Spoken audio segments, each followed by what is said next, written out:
Good day mga Inday! Ngayon naman ay gagawa tayo ng oregano na iinumin ng aking anak. Dahil may ubo siya at ayaw kong lagi siyang umiinom ng gamot, so madami nagsabi sa akin, itry ko daw ang oregano. So ito ngayon, ang una natin ginagawa ay syempre, hugasan natin para malinis. Pagkatapos niyan, lagyan natin ng mainit na tubig. And gaya ng ginagawa ko, kinuha ko na lang sa water dispenser kasi mainit naman yan. So ganyan ang gawin natin mga Inday para po hindi palaging gamot ang iniinom ng ating mga junakis. Pagkatapos niyan, ibinabad ko lang ng 5 minutes sa isa baso.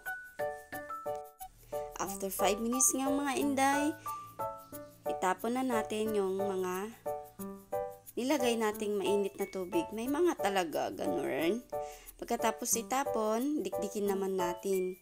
Hanggang sa magkaroon siya ng katas.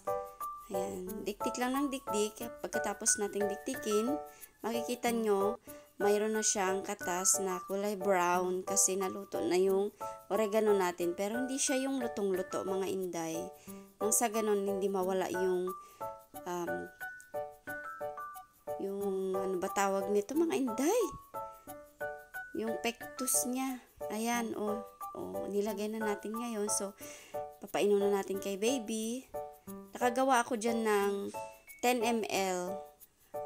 Ayan, nakita nyo naman, gustong-gusto ni baby. Sanay na kasi siya. Kapag sinasabi kong drink oregano, alam na niyang oregano yung iinumin niya. Hindi kasi ako sinungaling sa kanya. Nang sa ganun, alam niya yung bawat lasa ng iniinom niya. Dahan-dahan lang yung aking pagpapainom sa kanya kasi kapag bibiglain, mabibilaukan siya kasi yung lasa ng oregano hindi man siya mapait pero maasim-asim na mapakla.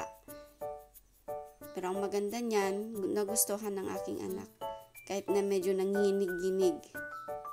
Hindi siya mahirap painumin ng oregano kasi sanay na siya. So yan lang po yung ginagawa ko sa aking anak kapag po siya ay may ubo. Yan, purong oregano lang. So, kita nyo naman, pakiting-kiti pa siya. So, ayan, okay daw. Thanks for watching.